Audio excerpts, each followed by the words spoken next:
The trees are still doing all right. We're all right. A million hectares in California right now, right? I was about to say, we have had an influx of hectares. Stop talking my brother. Oh, my God. Oh, that's not politically correct. That's it. I heard on the radio this morning that the riots are coming to Fushon. Tonight, Mott's Mailbag, sending you dumb questions and watch us give even dumber answers. Not Mott's Mailbag. It is time for everybody's favorite group chat podcast segment. It is the Not Mott's Mailbag, brought to you by the Lafourche Concert and Events Club. You guys know the drill by now. We post a status on social media summoning questions.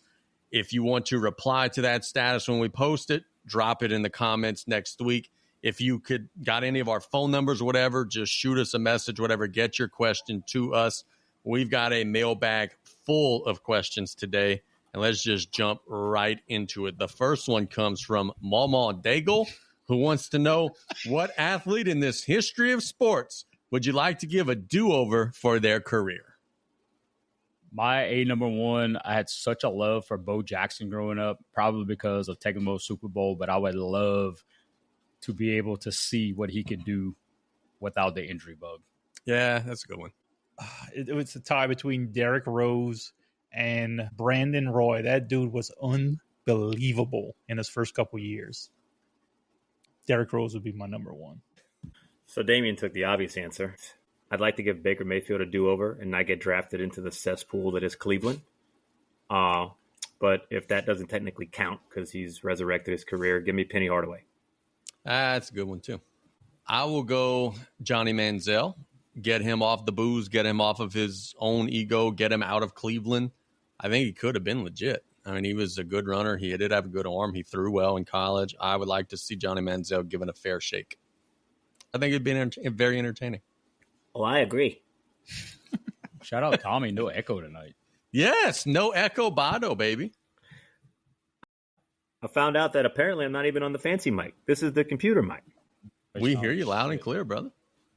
As he's dissing you, I'm complimenting you. Gotta love it. Concerned in Cutoff wants to know, while playing a round of golf and everyone in your group is playing like trash, one of your group members has a prior engagement and decides to play ahead. Their scorecard while playing alone resembles a mid-90s Tiger Woods. Do you have the right to question their card? Absolutely you do. 100%. Absolutely you do. Yeah, if somebody's not watching the drops and the extra 10 tee-offs, I think we might have a little issue there. Like if I'm normally shooting 110 and then I come, hey, guys, I broke 80. You guys not going to ask any questions? Would you get triggered by that if we did ask questions? Not really, no. I mean, I know what circle of friends I'm in. If you're playing with somebody and their score triples from when they're alone and when they're with a group, it's a huge red flag. We need a play where somebody else keeps the scores. I'll keep your scores next time. You keep mine. That's the way it usually goes. Like you usually don't keep your own score. You usually keep the other person. But do I have to stick around and wait for you after I drive? I could hit you now. 100%.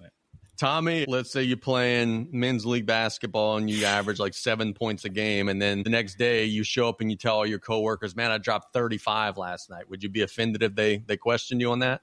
If a tree falls in the forest and you don't see it, does it count? Thank you.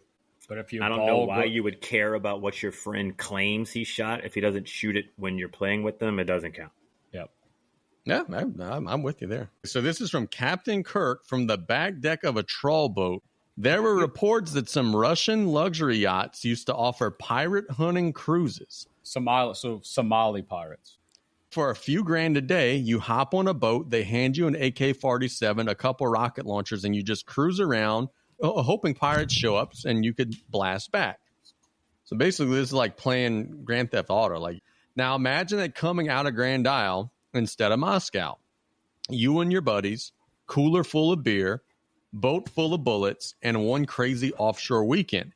If it was legal and sort of safe, would you do it, or is that just a step too far? Whew, lot to unpack there.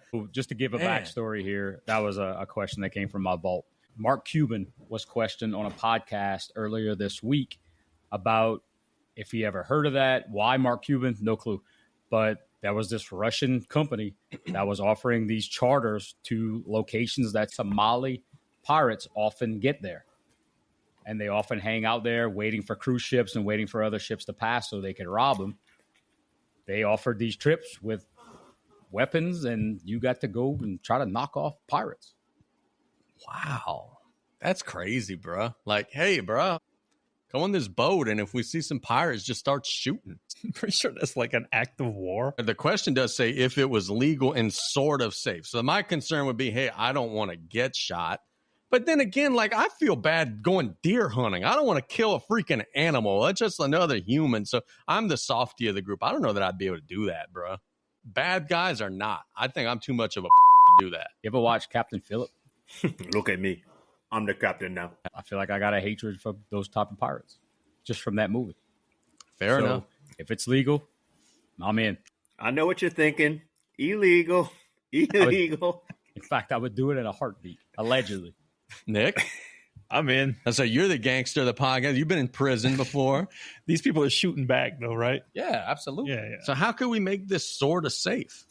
If they're shooting back, I don't think you can make it. That's what I'm saying. Like, None of this is safe. yeah, we're getting sketchy. But look, going offshore 120 miles just to go fishing ain't safe. You could get stabbed in the leg by whatever kind of fish, or bit by whatever kind of fish, or hit. You're done out there. So you could have a difference. charter boat captain jump into your boat, and like we saw that video a couple months ago. R.I.P. Steve Irwin. Pierce wants to start some traka with this next question. What was the best snowball stand ever in the Down the Bayou area? Stand could be still open or closed for good. This is Pierce from soon-to-be village of Golden Meadow. So I need to let everybody know I do not recognize any snowball stand above the Intercoastal Bridge. You're missing out, bro. Groms, baby. I'm going to go into this and say that the GOAT of snowballs is Missy Lane in LaRose. Absolute GOAT. Nobody's stopping her. You can go to New Orleans. You can get you some Hansons. That's Lockport. Still not as good as Missy Lane's. That's Lockport. But there is a stand in LaRose that is never open. But when they do open, they may be better than Elaine's. Who's this now? Snowed in. Nick Walker and that's Aaron Walker. Terrence's people. Yes. Yeah. All right. Yeah. Amazing snowballs over there. But they never open. So when Terrence goes help him out and opens, he texts Claire, hey, I'm open. Y'all want something? Absolutely. And we get hooked up. Ron's Place, Golden Meadow. Go. Come on. The double cup special? The Hershey surprise. It's always a surprise in the bottom of that cup. We are just like a half of a mile away from a place that's pretty legit, too, now. Chill Out's pretty legit. Yeah, Chill Out's good stuff. Yeah. Groms, always, forever. Next question.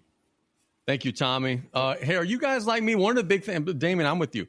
Not a big snowball guy. Like, I just don't like that it gets everywhere. Like, I don't like having a what red are you and doing purple with your mouth. snowball? Oh, this snowball's delicious. I don't know, like having purple teeth the rest of the day. Like, I feel like I got to get either wedding cake or coconut, or my day's ruined. So there's a couple different places that have clear flavors. Yeah, that's usually what I go to. But like corn, Casey may be eating the snowball sideways. I'm more into daiquiris in my age. All the snowball stands has their little mixture flavors and all. Elaine's got some good stuff. Yeah, but you got to go hunt pirates to get there. You could just go visit Kef. It's in Assumption Parish, Nick. Yard. Nobody wants to visit Kef. Bro, the best thing is when you go get a snowball and then you catch the bridge on your way home, and then you finish a snowball. You just go get another snowball while waiting for the bridge, and then you go home. What's your opinion on stuffed snowballs? Yeah, awesome. Condensed milk snowballs, even better.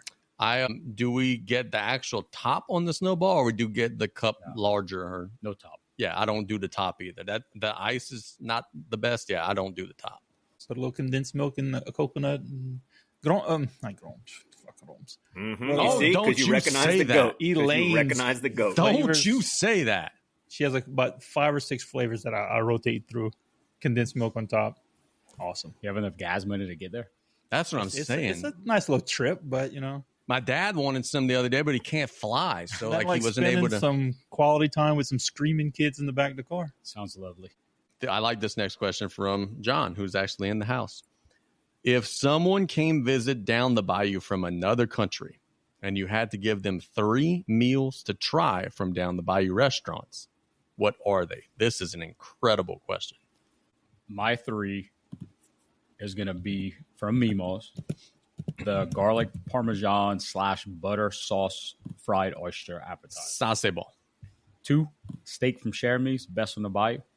Could use a little more seasoning, but is the best cut of meat on the Bayou. Yeah. 3rd is crawfish from Little Eagle. That's one of the ones on my list. Crawfish from Little Eagle. That's the best in the world. CM Punk. Best in the world. How terrible is that feud going to be with John Cena? My God. I don't know. Take them to Chermi's or Meatballs or Mommy Joe's or something and let them pick. I don't know what to recommend. I don't really eat that much Cajun food. This dude. Crawfish. I like boiled seafood. You had a scouting report for Chicago pizza, but you can't tell them what to eat down the bayou? And he takes a 3-day trip to go get a snowball, but he can't freaking pick a meal down the bayou. Yeah, I'm not like into the etouffees and the coutbillons and stuff like that. Give me some boiled seafood and hey, go to this place, get some shrimp. Go to this place, get some crawfish. Honorable mention, chill out, beefy cheesy tots. That ain't too bad either, bro.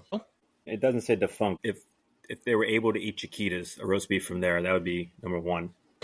Give me the pho from Benny B's. Hey. That's going to be up there. And My since favorite. both of y'all said crawfish, I will say a steak and then one of the pick your bang bang appetizer item from Chermi. And see, you're not a mayo guy, but you like bang bang stuff. I love bang po' bang boy. sauce. Bang, bang, po' boy. I guarantee Nick can tell you where to go in Houma. Oh, yes. Oh, big Homa restaurant guy here for Let sure. me tell you where this little cellar is in Chicago with the fake pizza in the Bruh. bowl. Let's take a little day trip to Chicago. Yeah. Yeah, you might as well. That's where you get your freaking snowballs from. It's on the way for sure. I'm going crawfish at Little Eagle. I'm going chicken and sausage gumbo at Meemaw's. Let me see the last thing on the list. Chicken and friends at Mama Joe's. What exactly is a chicken and a friend? It's legit. I don't know what it is. I don't care what it is, honestly, because I always see that on the it's menu. ridiculously Like, good. what the hell is that? It's like chicken with some cheese and spinach and stuff. Next question. And that was a very good question from John, by the way. Marcus from LCO wants to know, were summers this hot when we were kids and it just didn't affect us the way it does now that we're old and grumpy, or is it all just all around hotter now because of global warming? Also, how did we make it through those hot summer days on purely shot of hosepipe water here and there, where now I have to have a gallon of water a day to survive? I could get on my soapbox on this one. Global warming is a hoax. It is not hotter now than it was, because if it would be, I would watch the news and the high temperature record would be from 2020 every year, but it's some day from like 1910. We're just wusses now. That's all it is. We're just getting older now. It was every bit as hot then as it is now. The climate ain't changing. That's all just about a situation where if you study something for long enough, you can find whatever it is that you're trying to look for. You can make stats say whatever you want them to say. Marcus, I love your question. Love you, brother, but it ain't hotter than it used to be. It's all about a narrative. They want to push their own little agenda. So they're going to say it's hotter than it used to be, and it's not. It's really not. We just didn't have phones that tell us the temperature all the time. We didn't have computers that tell us the temperature all the time. It was just, if you happen to watch the news that day, you might know. But we just went outside. It was just as hot. We did more stuff outside. We didn't have anything to do inside. It was just as hot. And you know, another thing too is they'll say, oh, well, they got more hurricanes now than before. Yeah, well, we got radar that could see everything off of of Africa, everything spinning in the Atlantic Ocean. Before, like, we were using nothing, no technology, and we were just a magnet. Yeah, a sundial. The water levels are the same level they were in the 1900s. The land might be sinking, but the water's the same. What y'all are saying is global warming, allegedly. Yes. Myth. That's one. That's 2. 2. Yeah, at least. D? It's the same. I've been outside way too much lately, and we're just old. We made it through all of that. Well, we thought we were tough, and we're tougher, but we've grown to be soft, and that's why we host podcasts now.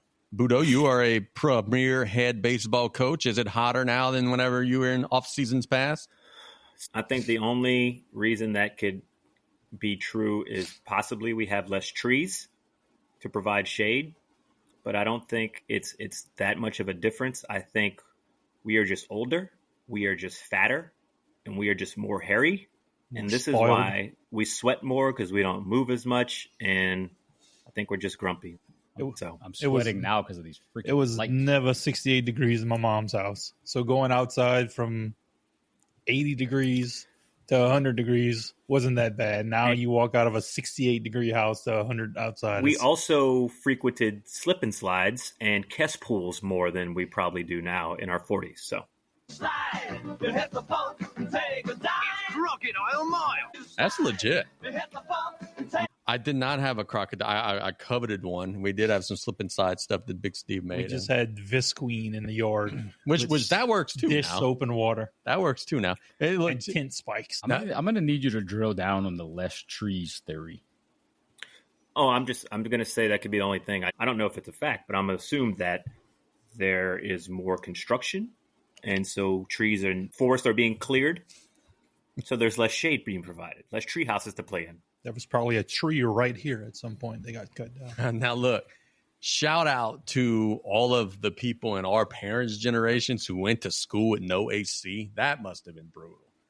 My dad always tells me stories like, oh, yeah, bro, you think it's hot right now? Like, we went to school with no AC. Now, he also claims to walk to school in the snow and stuff when it didn't snow. But, you know, that had to have been miserable going to grade school and it's like 90 degrees in the classroom. Now it's 50 degrees and they all wearing hoodies in the sun. Exactly. My grandfather would be pleased with no AC right now. You got something to add? Globally, there is a net loss of trees compared to 20 years ago, despite some regions experiencing gains. The trees are still doing all right. We're all right. 1 million hectares in California right now, rioting. We have had an influx of hectares. Stop talking my brother. Oh, my God. Oh, that's not politically correct. I heard on the radio this morning that the riots are coming to Fouchon. Oh, no. That I ain't know what gonna you're work. thinking. Illegal. This will be a clip. Greg Paul Thompson from the interwebs wants to know if Paul Skenes keeps throwing gas for a team that finishes 68-94, should he start faking injuries like Kawhi until the Pirates trade him? He ain't going to start faking injuries, but here's what's going to happen. The Pirates are going to realize, hey, we cannot afford to pay him the $500 million contract he's going to get. So they're going to say, why don't we trade him? Because he only plays every fifth day anyway. We're going to get 10 prospects for him. Then when those guys get good, we're going to lose them all too because we're a terrible franchise. So I don't think Skenes is going to even have to do anything to initiate that. I think the Pirates are going to realize pretty soon we can't afford this guy. And within the next 2-3 years, he's going to be in a big market because the Pirates are going to know we can't keep him here anyway. So why not get something for him while we still can? But what you going to get for him? Prospects, baby. I feel like they've been doing this for the last. Well, that's why they're the 20 Pirates. years. Yeah, like I'm not saying that's the right thing to do, but yeah. You get all these prospects hoping to get a Paul Skenes, and then you get a Paul Skenes, and then you just give them away. That's what you do. That's what they do, at least. It's almost embarrassing in this point to have him in Pittsburgh. It's kind of like having a team full of studs that someone else coaches and the players know more than the coach. Oh, sounds like you've faced or seen some of them lately. Allegedly. Skenes has an ERA of 1.88. What y'all think his record is? 2-6. 4-6 with a 1.88 ERA. So for 9 innings, he allows fewer than 2 runs per 9 innings, and he has a losing record. We got a few MLB The Show players in here, right? Yep.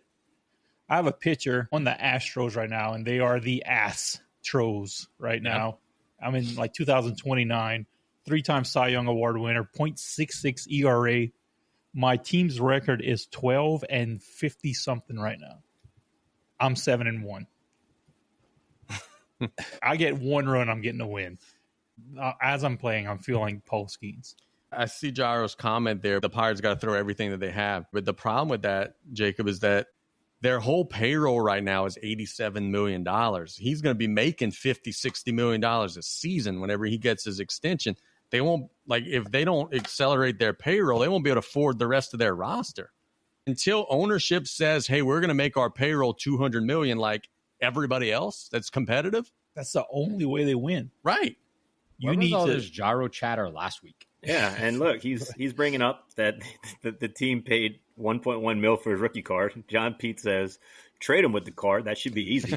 And that leads me to say, we've talked a lot about cards today. There is a show coming up at Nichols, Thibodeau Card Show. So for all the people, They sponsored Bayou Sports, and for all the people who listen to this and are like, there's no way that card's worth that much. Or on the flip side, oh my God, I got all these Jordan and Shaq cards. How much are they worth? Go check it out. See what this hobby has turned into. You'll probably want to throw up, or you'll probably get really mad. It's either or. So it's pretty unique, and it's a weird little subculture. I want to say it's the 21st. I think it's like from 10 to 6 or something like that, maybe 9 to 6. I'm going to try to make an appearance if possible. If you head out that way, give me a ring. Yeah, it's a new day. A lot of things that you wouldn't have imagined. So they got people with trombones and pancakes, thankfully, cereal, or cereal. There might be some Wheaties boxes. Tommy, do you remember when you coached the Minnesota Twins for a period of time and you had to cut the guy, but you liked his baseball card? It was so much easier, and I could have just started Wedman, and that would have cured all my problems. He kills the Yankees. And it was Jerry Johnson, by the way. I was hoping you'd chime in with that. Okay, let's talk about the Pirates. Go ahead. The Somali Pirate? Okay, so they have a couple different ways to go about this. They put some money, they invest in their team. They got a stud pitcher, best in the league. Get some pieces around them. Actually participate in the league, not like they've been doing. Or you could trade them. You can just continue this vicious cycle that you've been doing for the last 30 years of trade away good players, get a bunch of prospects, none of them hit. Finally, one of them hit, trade them away, get more prospects. Or you could just sit around, not do anything, and after 5 years, he walks, and you get nothing. And you could just sell all your little Pirates hats and make your money selling Pirates hats, because that's the only way they make money in Pittsburgh. Here's the thing, and by the way, I agree with everything that you just said. I do think they need to invest more. I do think they need to grow their payroll, all that. But if you are a millionaire who just so happens, or a billionaire rather, who just so happens to own a baseball team, and you don't really get whether you win or you lose, their revenue last year was $326 million. So if they're saying, I don't even have to try and I can make $326 million. All off of hats. Skenes, Dodgers, okay, bye. Yeah, send me 8 guys. We'll develop them, whatever. That's the problem. The fans in Pittsburgh and the sport, the way it's set up, they're still making money hand over fist without having to try to be good. So why would they put forth an effort? Very surprised they built such a nice stadium. They could have just been playing 03 Rivers that's 80 years old right now and still winning 20 games a year. Selling hats. That's crazy. Sell a lot of hats. Half of those hats go to Lockport. $326 million of revenue. That is unbelievable, considering that their payrolls, we just said, is like. Does it have a breakdown how much comes from hats? It's got to be half. It's one of the more iconic hats in the MLB. It is, yeah. And that something tells me their P&L is not online. All right, next question. Best uniform in sports, both college and professional. This is from Pierce from the LOL Garage Golf Game. Was supposed to be Lil. The little garage golf game. What? I got autocorrect, I guess. Professional would be Tampa Bay Buccaneers Creamsicles. I like it. And college would be UNC Home Blue Argyle. I'm in. I like it. I differentiated my picks into 3.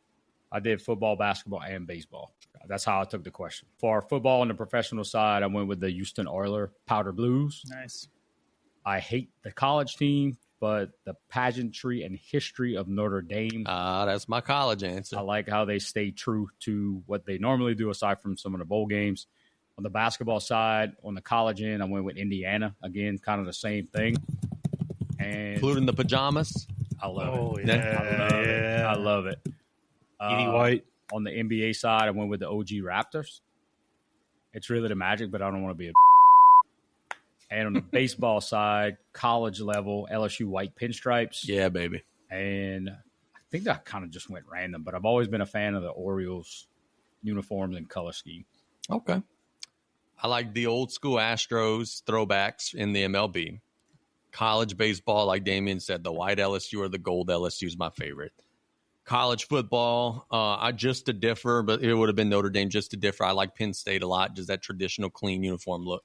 NBA, Orlando Magic, either the old schools or the ones that they're about to bring back. We talked about those the last show. And college basketball, Man, it's got to be some North Carolina, baby. I mean, that's as smooth as it comes. Let's see. We got one more that I forget. NFL. Give me the old Cowboys with the stars on the shoulder pads. Yuck. Yeah, give me them. My NFL, I'm a homer. I'm going with the Saints of all white. Is it Color Rush maybe? Oh, those are Color Rush, but the helmets are With the miserable. darker gold numbers. Mondo is cursing up a storm over there. Come on, I thought you were going to be on my side on that one. You're going with the Saints. Go with the mustard. The helmets ruin the Yeah, color the helmets rush. don't match the That's what uniform, I but said. they could fix that. That's my only gripe about that. In the NBA, old school Atlanta Hawks, Dominique Wilkins I like that. era, and Pete Maravich era. So that's like the where green and blue. So you're not talking about the ones where the logo looks like Pac-Man? Two completely different uniforms. Yeah. We're talking about that. Yeah, you're talking about The something Pete like that. Maravich blue and green Hawks, and then the Dominique Wilkins Spud Webb red and white Hawks. Tennessee's white baseball uniforms. Those are pretty smooth. Nice. Yeah, those are Very pretty nice. smooth. You don't have a college football one that you like above any of the others? See, here's the thing. I'm going to get on my soapbox here. I like LSU's white with the gold pants, gold helmet. Last year, the fact that we just found ways to not wear that was blowing my mind. Like, oh, bro, we got to be cool. We got to do what the players wear your traditional uniforms. Thank you. Give me Tulane. Tulane's color scheme. I really like it. Casey, I'm with you, but again, Brian Kelly is a northern spy, so he's going to do everything to ruin tradition. Oh, bro, we're going to have purple uniforms with a white helmet. Worse uniforms. Yeah, let's do worse. Michigan. That helmet is stupid. You don't like Michigan? I hate the helmet. Delaware. Stupid. But it's the best helmet South Lafourche has ever had. Yeah. No. Ours are Penn State. Oh, bro, we all white. I like Penn State. I like their blue ones, though. I like the blue ones. I got to give out a shout out to Denver Nuggets throwbacks with the Mutombo and the Alex English and Fat Lever days. Yes. Yeah, with the cities. With the city. Yes. And then I am a sucker for the innovation. I mean, they get a little crazy sometimes, but Oregon college football shocked me. I actually like their crazy ones more than when they do their throwbacks with the duck. Sometimes they get a little carried away, but in general, I'm with you. I think some of their stuff's legit. One of the worst uniforms ever was the Bucks whenever they went purple and green. Yeah. That was pretty bad. The Michael Red days. There was a biddy team that played in like hard hats and construction suits one year. That was. Oh yeah, look, maroon and gold is pretty. Maryland's uniforms are always trash where they have like the flag and they match it like color block it with the cleats. It's pretty tough. I will use this platform now to go ahead and plead with South Lafourche principal, Miss Allison Chasson. Please, we tried forever and ever with Ms. Gay Jeremy. Please let us get black as an alternate uniform. Please. The way it works, the principal has to set in like some sort of bylaws with the school district what your colors are. And because South Lafourche doesn't have black listed as one of their alternate colors, they can't, in theory, wear a black uniform. I'm told it's just very easy to just change it. That would look badass, dude. If we wore a black top in basketball with that blue trim, that would look badass. Ms. Gay hated the idea. Didn't want to do it. Hey, that's not tradition. Ms. Chasson, give us the black uniforms. Make South Lafourche great again. You could do some Orlando Magic kind of stuff with that. Yes. Kinda. Shout out Florida. Is it Florida Atlantic with the Miami Vice uniforms? Yeah. Those are freaking ridiculously nice. Yeah. Video release was one of the best I've ever seen with the dudes coming on the scarab. 1990. What about the University of Illinois old school leather helmet football I like that. uniforms? I like that. You know who usually has some helmets? Air Force. When they do their military teams game or have something, helmets. they got badass helmets, is what I was saying. Okay. Big Steve from the ICU wants to know most prideful LSU win of your career as a fan. What was the most disappointing loss? Tommy, you could swap this out. You could put Florida in there if you want. But what is the most prideful LSU win of your career as a fan? For me, honestly, like it's so easy to say the national championship wins. Is when LSU beat Florida when they were number one in the country. That was the first time in my life that I actually thought, hey, wait a minute. All these teams that are winning bowl games and championships, like that could be us. That's the one for me. That's the most prideful win. LSU tore down the goalposts. the next week lost to Ole Miss. But, hey, we'll forget about that. Most disappointing loss, you got to be Alabama in the Dome, right? I mean, you're playing for the national championship. You can just down your leg the whole game. That's got to be the most disappointing loss, boys. So most prideful win, I'm going to go Bebe's win over Alabama, just to not do the national championship. You know what sucks? One of my all-time regrets, I was young, so I guess I didn't really know at the time, but I did get invited to go to that Florida LSU game, and I did not go. I was pretty disappointing. Yeah. And the 3 overtime loss to Arkansas is my least favorite LSU game of all time. Brutal. I love that game. That was some fun. No, you don't. Yeah, because you I didn't like the outcome. Snuggled up next to me. Gay pride love. My LSU, the Auburn win. Was it Demetrius Byrd? That was Auburn. They caught that last second. He did like Les Miles. What the are you doing? Why are you throwing this ball 30 yards? Hey! That might be it. Either that or the Florida win when what's his name? Hester got that just barely put the ball over the goal line. The most painful. There's been a good bit of them. There's worse than that championship loss to Alabama. We were still losing to Alabama, which was maybe not expected. That Florida State loss a couple of years ago with them. That was bad. The clock management game. Who was it against? When we spiked the ball with no time left, or something like that, with Les Miles. Oh, we won the Tennessee game when T-Bob had the snap. Right. We spiked the ball with no time left against Ole Miss. Yeah, that's the one. That's the one. So, for me, a sleeper for disappointing, LSU made it to the men's Final Four. I'm all jacked up. We beat Duke. We're going to win it all. We go to the Final Four, don't even score 50 points against UCLA. That was a little bit of a bummer. That UCLA team had some dudes, man. Aaron Afalo, Jordan Formar, Ryan Hollins, Luke Mbamute, then Darren Collison off the bench. They were way better than we were. I didn't realize that looking at the box score now, but that was a bummer. We only scored 45 points and just got our ass kicked. Tommy, whoever you want to list, Florida, North Carolina, whoever you want, what was your most prideful college win and disappointing loss? Well, I was going to throw a curveball here and actually say the only time I did not mind LSU winning a little, I still minded, but the time I minded least was when they beat Duke. The most disappointing North Carolina loss for me was Villanova. Or Kansas, because I was there live. That was horrible. Or Florida in the shoe game. But how about when we beat Coach K in his last game? I was there for that. That was amazing. That canceled out what happened to Kansas. I don't care what anybody says. Pinned him, sent him into retirement. Coach K funeral twice. You're right. Jeff from Houma wants to know, would you rather win one national title / Super Bowl / championship, but lose to your biggest rival 10 years in a row? Or would you rather beat your biggest rival 10 years in a row, but never win a national championship / Super Bowl / championship? So, this one's hard. Very easy. Give me the ship all day. But okay. I don't care. It's right. Kind of like with the Saints. I got one, and now I can just shit on them for the rest of my life. But here's my question to you. I'm not even looking at this from professional. Would you rather have one Paris championship and lose to LCO 10 years in a row? Really? Absolutely. Okay, so that's where I was going to go as an alternative to that question. I was going to make it more local. Give me the sign on the wall, and nothing else matters after that. Like Nick's favorite band, Metallica, said.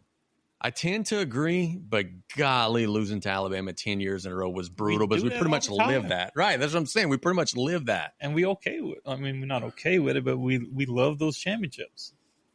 So give me the championship. And then all day. Like Saints win in 2009 for the next 5 seasons. I didn't give a about the Saints. We got our championship, and I was happy.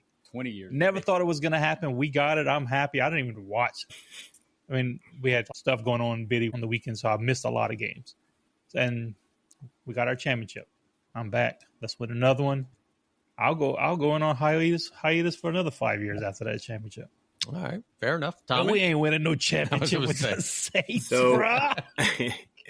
I got to differ a little bit. Professional-wise, give me the Saints or Baker winning a Super Bowl, and they could lose to the Falcons or the Saints 10 years. I don't give a college. Give me North Carolina beating Duke 10 straight years and not winning a national title. Because there's so much parity and so many teams seldom repeat. I'm okay with not getting the national title in basketball as long as we beat out of Duke every year. See, that's where I tend to agree with that on the North Carolina Duke side. I thought Damien honestly was going to say, hey, winning Parrish would have been amazing, but if I could beat LCO 10 straight times, like I thought you were going to hear that argument and swap. But you're still going for the ring?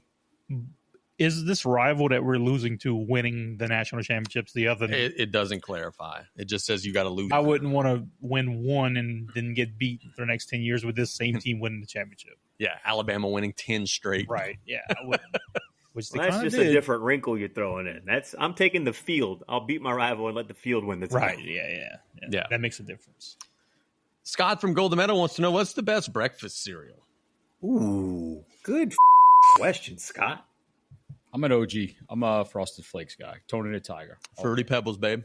Cinnamon Toast Crunch, Fruity Pebbles, Malto Meal when they add marshmallows into any kind of cereal you want. The bags, Malto Meal? the bag cereals. Oh, bag cereal? Okay. They'll just put marshmallows in anything. They don't give a and it makes it better. Fruity Pebbles with marshmallows, top notch. As my guy Tommy Botto says, you poor. There's only one answer. Grape nuts. Oh. No, I'm just Paul, no. hang up on this. Marmalade, grape nuts, raisins in your potato salad. I'm joking, bro. It's either Cookie Crisp, Cocoa Puffs, or Corn Pops. I am this way, and I've always been this way. I don't like chocolate milk, but if I'm eating chocolate cereal, chocolate milk is acceptable. Why is that? You like watered down chocolate milk? I guess, yeah. It's just regular milk with a hint of chocolate. Like, I don't understand why that is. Like, I don't know. I'm a weirdo. You eat bag cereal one time, you go to sleep. I didn't say I eat bag cereal. That's him that's breaking that. Oh, bro, you put marshmallows in that bag cereal. Thoughts on Money in the Bank and Jey Uso losing the title on Raw? And who should Cena eventually drop the belt to? And why is it Logan Paul? This is from Big from B&R. 30 seconds that I got to watch, Logan Paul stole the show. Big time. Is he the heir apparent? I don't think I want to see that just because I'm a purist. But I do need to go on record and say that I was right. Casey put me on the spot Friday on play-by-play, and I got to pick my Money in the Bank winner, and I nailed it. Yep. Seth Rollins is next in line. Gotta be. They're pushing him to the freaking moon right now. So I could see a world where Rollins gets it. Rollins holds it. Braun Breaker gets jealous. Braun Breaker turns. Braun Breaker becomes Goldberg and wins it off of Rollins. I think that's pretty logical. I could see that. I don't think it'll be Logan Paul. I wouldn't be opposed to it, but I don't think it'll be Logan Paul because here's the thing. Logan Paul doesn't need that thing around his waist to be an attraction. He's legit regardless of whether he's the champion or not. I think that they're not going to put it on him right now. But I also think that there's a small chance that like Cena just retires with it. That'd be a good way to go out. Right. Like I don't know that there's necessarily going to be someone who beats him. There's one answer for this, and his name is Mustang Mike. July 12th at the Morgan City something. Saturday. Mustang Mike takes on Mad Dog Gil Gracie for the GSW title. Actually, there's one name. Hey. He appears. I believe in Joe Hendry. I believe in Mark Henry. Did you see Mark Henry's son got signed by the WWE NIL deal? You see Mark Henry's daughter's on the same wrestling team as my niece, Riley? No, Tommy has green text. He probably didn't see that. Tell that story. That was legit, dude. That's really cool. And my brother was in a Zoom chat about his daughter Riley's Texas wrestling AAU team. And dude talking, big, strong-looking dude. Turns out Mark Henry, world's strongest man. I'm about to say the world's strongest man. Somebody going to get the ass WWE kicked. Hall of Famer. I know him as Sexual Chocolate. I put on Raw on Monday night, and that King of the Ring tournament fatal four-way with Penta, Sami Zayn, Mysterio, and Braun Breaker, that was a really good match. Can we now finally dispel the myth that it's not actually your boy that's El Grande Americano Yeah, they took the tattoo off of him. Right. Like, that's not Chad Gable. He wrestled on a Still doing AAA. this? He wrestled on a AAA show. Gable did, and then Americano wrestled on Money in the Bank. Like, it's not the same person. We got to dispel this. It's Jason Jordan. Hey now. Sexual chocolate. Hey now. He and China back in the day had some interesting interactions. Wasn't he Somebody with, gonna get their ass kicked was a better song. Mae Young as well. I was about to Yes. say Mae Young. That was a little risque.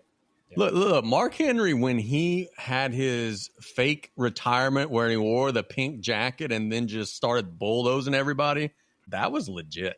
That was probably some of the best stuff of his career. I went to a SmackDown taping when I was living in Lafayette, and it was right before a storm was coming into the Gulf, or it was in the Gulf or whatever. A Tim And it Storm? was either evacuate or go to SmackDown. Ah, You suck. We went to SmackDown. easy decision. We ended up in the third row because I guess nobody was going. And then afterwards, we went to Hooters, met up with Mark Henry and Rey Mysterio. Mark Henry was the biggest jackass I've ever met. Nothing he does is going to impress me. So he was a prick, like He's a just dick, yeah. Come on, man. Mysterio was awesome. did I like- Mysterio have the mask on? He did not. I don't. You remember when I met Bob Backlund? Yes, he hated you. So hey, listen, Bruce Pritchard always says that Backlund would host like autograph signings and make you recite the presidents and stuff. And if you can't do it, he ain't gonna sign. I might have been able to do it. We were walking out of WrestleMania in the Superdome, and we were literally walking out the last door to get out onto the concourse or whatever the hell it's called. And I see Bob Backlund. I say, Bob Backlund, can I get a picture? And he's like, in the nicest way possible. If I take a picture with you, I got to take a picture with everybody. So he I was really don't he was have Greg time. Botto. Yeah. Well, I mean, I could take one with you, but I would have to do it everybody. Didn't you end up in the bathroom? And that sounds weird, but in the same bathroom that you could fit 50 people in with one of the Impractical Joker guys? No. That was at the concession. I met Q from Impractical Jokers. That's a better place to meet somebody. But we did meet Willie Rofe in the bathroom of a No, we theater. didn't. Kev did. We waited for him to get out and didn't shake his hand afterwards. How was Backlund the WWF champion for 5 straight years? He was a shooter, bro. He's one of the few people to lose a title on a house show. Yeah. Yes. Diesel destroyed him in like 20 seconds. I wonder what happened there. So he beats Bret Hart, Owen turns, whatever. They throw the towel in. Oh, brother, click. And then the next day, like Diesel beats him in 5 seconds at the house show. Like, I wonder was that always the plan? Did they just realize after Backlund won the belt, hey, everyone in the stands is asleep. We got to do something here. Like, I wonder what was going on I there. don't think we give Backlund enough respect for his run when he was the chicken wing guy and he was tapping like Bret Hart out and stuff. That was wild. I hated it back then, but I guarantee now if I go back and watch that, I'm going to respect that way more. In my wrestling journey, he is making a return as a babyface. And he's like cutting promos. Oh, bro, I'm this big underdog. I used to be the champ. I'm 40-something years old. And he's feuding with Skinner right now.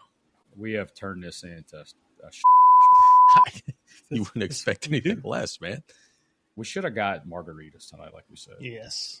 I am 2 weeks away from being able to indulge in that. 2 weeks away. Tommy, do you have any thoughts on Money in the Bank? I thought it was pretty good. I wish that Americano would have won. That would have been a lot better. Yeah. Chad Americana. Yeah, Chad Americano, Cafe Grande Americano. I hope it's Logan Paul that takes the title off, but I'm fine with Seth Rollins. I would like a world where Cena and Logan Paul have the heavyweight and the U.S. championship together. But I do think they might try to work some angle where Cena like retires this belt. It goes away forever. He ruined wrestling, blah, blah, blah. Nobody will ever beat me kind of thing. I got a little bone to pick here with WWE. We got to give either Braun Breaker or Bronson Reed a new name. They're both in the same stable. One is Braun, one is Bronson. I don't know who the they're talking about half of the time. Why can't he just be a Steiner? We all know who he is. They show his dad literally when he wins a match. So, like, they don't even hide it. Why can't we just call him by his name and make him a Steiner? He's bringing back Steiner math. Right. Like, they don't even hide it. So why do you have to be Braun Breaker? Let Bronson Reed be Bronson Reed. Let's make Braun Breaker into a Steiner. Let's make that part of Paul Heyman coaching him up to take the next step. Hey, be who you are, kid. Don't be that gimmick. There's a way we could do this to make it make sense. I'm with that. Oh, I agree. Oh yeah, Victor, first round knockout. I'm pulling that. Oh, Do you like how he flies down the entrance ramp and tackles somebody from 30 yards away?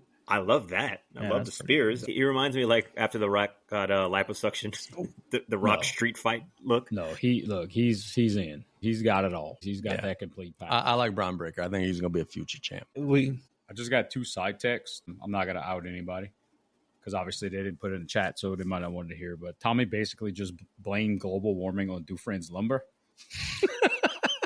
And the other text was pretty sure Nick tried connecting to our TV. Who?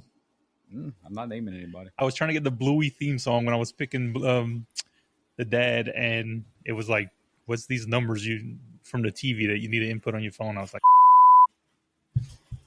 Connecting the random TVs in the neighborhood. Yep.